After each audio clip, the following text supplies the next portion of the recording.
নমস্কাৰ, এই মুহূৰ্তত দিবলৈছো ৰাতিপুৱাৰ কেইবাটাও বিগ ব্ৰেকিং নিউজ। আজি হৈছে 1 ছেপ্টেম্বৰ। গোটেই অসমৰ লগতে ভাৰতৰ বিভিন্ন প্ৰান্তৰ পৰা যুগুতোৱা হৈছে কেইবাটাও গুৰুত্বপূৰ্ণ খবৰ। মিয়া মুছলমানক লৈ মুখ্যমন্ত্ৰী হিমন্ত বিশ্ব শৰ্মাৰ কেইবাটাও বিস্ফোৰক মন্তব্য। এজন মুখ্যমন্ত্ৰীৰ মুখত এনেবোৰ কথা শুনিলে আপোনাৰো ঘিণ লাগিব। হয়, এনেবোৰ খবৰ নিতৌ পাই থাকিব হলে আমাৰ এই চেনেলটো সাবস্ক্ৰাইব কৰি ৰাখিব, লগতে আজিৰ এই ভিডিঅ'টিত এটা লাইক কৰি দিব।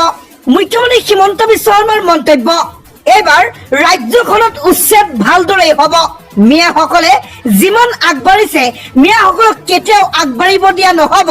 মিয়াসকল কেতিয়াও সমাজত ভাল স্থান লাভ কৰিব নোৱাৰে আৰু বিভিন্ন ধৰণৰ কথা। ইয়াৰ লগতে তেখেতে কয় এইবাৰ উচ্ছেদ ভালদৰে হ'ব। সাজু কৰা হৈছে তালিকা। মুখ্যমন্ত্ৰীৰ ডাঙৰ ঘোষণা। হয়, মুখ্যমন্ত্ৰী হিমন্ত বিশ্ব শৰ্মাৰ হাতত এক ডাঙৰ তালিকা। ৰাজ্যৰ কোন কোন প্ৰান্তত হ'ব উচ্ছেদ অভিযান, সবিশেষ জনাইছো ভিডিঅ'টি অলপ স্কিপ নকৰাকে শেষলৈকে চাই থাকিব। এইবাৰ উচ্ছেদ ভালদৰে হ'ব। মুখ্যমন্ত্ৰী হিমন্ত বিশ্ব শৰ্মাৰ বিস্ফোৰক মন্তব্য। শীঘ্ৰেই আৰম্ভ হ'ব উচ্ছেদ অভিযান। সাজু কৰা হৈছে তালিকা। মুখ্যমন্ত্ৰীৰ হাতত এক বৃহৎ তালিকা সাজু কৰি লৈছে, এক বৃহৎ তালিকা। সেই তালিকা অনুযায়ী ৰাজ্যৰ বিভিন্ন প্ৰান্তত প্ৰত্যেক দিনতেই চলিব উচ্ছেদ অভিযান। অসমৰ সকলো ভূমি কৰা হ'ব বেদখল মুক্ত। অসমৰ সকলো ভূমি বেদখল কৰাৰ সিদ্ধান্ত মুখ্যমন্ত্ৰী হিমন্ত বিশ্ব শৰ্মাৰ। বনাঞ্চলত মিয়া সোমালেই উচ্ছেদ হ'ব বুলি মন্তব্য মুখ্যমন্ত্ৰীৰ। এই ক্ষেত্ৰত কৰা নহয় কোনো কম্প্ৰমাইজ। শিলচৰত উপস্থিত হৈ মুখ্যমন্ত্ৰী হিমন্ত বিশ্ব শৰ্মাৰ এই ডাঙৰ ঘোষণা।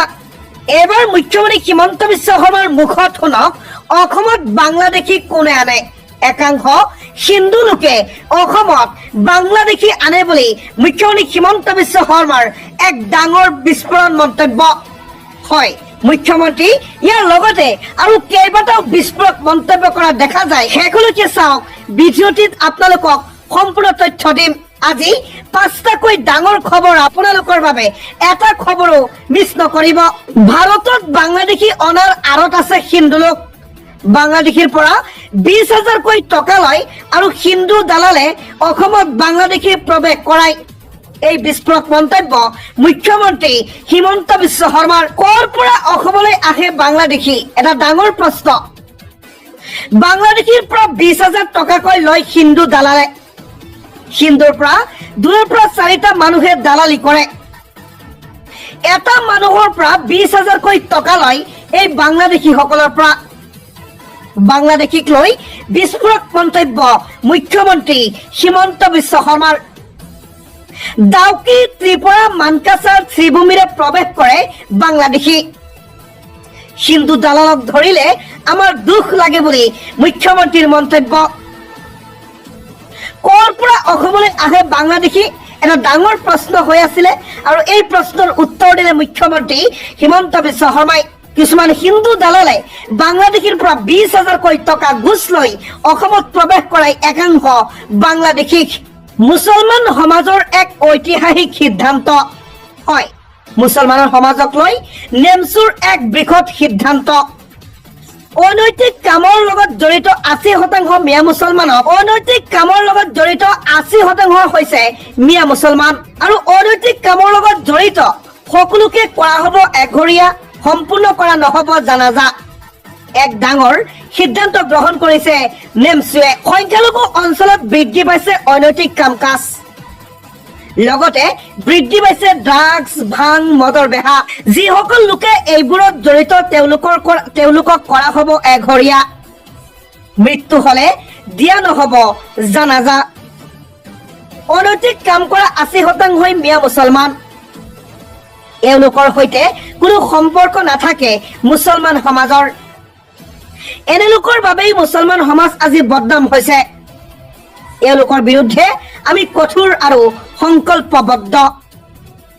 মুখ্যমন্ত্ৰীয়ে কৈছিল সংখ্যালঘুক ডাক্তৰ, ইঞ্জিনিয়াৰ বনাব, কিন্তু উচ্ছেদ কৰি কিতাপ পত্ৰ আঁতৰাই হাতত বন্দুক দিয়া ই কেনেকৈ সম্ভৱ? চৰকাৰে বন্দুক তুলি দিছে, আমি কলম তুলি দিম। মুছলমানে হাতত কলম লৈ চৰকাৰৰ বিৰুদ্ধে যুঁজিব। আৰু সেই যুঁজত জয়ী হ'ব কলম। মুছলমান সমাজক লগত লৈ নেমচুৰ এই বৃহৎ সিদ্ধান্ত। উচ্ছেদিত লোকৰ শিবিৰত পুনৰ উচ্ছেদৰ জাননী। হয়, মুছলমানৰ দয়া নাই, ক্ষমা নাই। মুছলমান ক'ত থাকিব ভাৰত চৰকাৰে ঠিকা লোৱা নাই। উচ্ছেদিত লোকৰ শিবিৰত পুনৰ উচ্ছেদৰ জাননী পাই এতিয়া হাহাকাৰময় পৰিস্থিতিৰ সৃষ্টি হৈছে।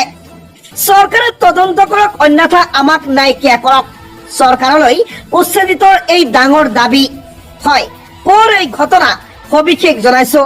উচ্ছেদিত লোকৰ শিবিৰত পুনৰ উচ্ছেদৰ জাননী। 15 দিনৰ ভিতৰত শিবিৰ খালী কৰাৰ নিৰ্দেশ প্ৰদান কৰিছে প্ৰশাসনে। সৰ্বমুঠ 43টা পৰিয়ালত কৰা হ'ব উচ্ছেদ। কংগ্ৰেছ সাংসদ তথা কংগ্ৰেছৰ সভাপতি গৌৰৱ গগৈ ফেচবুকত এইদৰে পোষ্ট কৰে, ক্ষমতালোভীৰ আৰু নিস্তাৰ নাই, ডিব্ৰুগড় লাখোৱালত ভোট চোৰ চকী এৰক শীৰ্ষক অনুষ্ঠান। বিজেপিৰ ভোট চুৰিৰ বিৰুদ্ধে উজনি অসমত একত্ৰিত হৈছে হাজাৰ হাজাৰ জনতা। এইদৰেই গৰু চুৰি, দুখীয়া অসমীয়াৰ মাটি চুৰি আৰু ভোট চুৰিৰ দৰে কাৰ্যত লিপ্ত থকা সকলে যাতে পুনৰাই ক্ষমতালৈ আহিব নোৱাৰে, সেয়া আমি নিশ্চিত কৰিম, যি সম্ভৱ কৰিব অসমৰ উন্নয়ন। এইদৰে বিজেপিৰ ভোট চুৰিৰ বিৰুদ্ধে উজনি অসমত বিশাল সভা অনুষ্ঠিত হৈছে আৰু সেই সভাতেই 2026 চনৰ বিধানসভা নিৰ্বাচনৰ বাবে ৰণদংক বজাইছে কংগ্ৰেছ দলে। লগতে গৌৰৱ গগৈৰ মন্তব্য, অহা 10 ছেপ্টেম্বৰ তাৰিখে মুখ্যমন্ত্ৰী হিমন্ত বিশ্ব শৰ্মা ফ্লপ শ্ব'ত পৰিণত হ'ব। মুখ্যমন্ত্ৰী হিমন্ত বিশ্ব শৰ্মা নিজৰ ব্যৰ্থতা স্বীকাৰ কৰিব লাগিব। মোৰ বিৰুদ্ধে পাকিস্তান লিংক সন্দৰ্ভত এটা তথ্যও দিব নোৱাৰিব মুখ্যমন্ত্ৰী হিমন্ত বিশ্ব শৰ্মাই। মুখ্যমন্ত্ৰী হিমন্ত বিশ্ব শৰ্মাৰ বিৰুদ্ধেও সৰব কংগ্ৰেছ সভাপতি গৌৰৱ গগৈ। দিবলৈছো আন এটা ব্ৰেকিং নিউজ। বাংলাদেশীক অসমলৈ অনা সকলৰ অধিকেই হৈছে হিন্দু দালাল। 20,000 টকাকৈ লয় হিন্দু দালালে আৰু হিন্দু দালালে সীমান্তত 20,000 টকাৰ ঘোষ লৈ বাংলাদেশীক অসমত প্ৰৱেশ কৰাই দিয়ে। আৰু এই মন্তব্য কৰিছে খুদ ৰাজ্যৰ মুখ্যমন্ত্ৰী ডক্টৰ হিমন্ত বিশ্ব শৰ্মাই। বিদেশী বিতৰণৰ সময়তেই মুখ্যমন্ত্ৰী হিমন্ত বিশ্ব শৰ্মাৰ এই মহা বিস্ফোৰণ।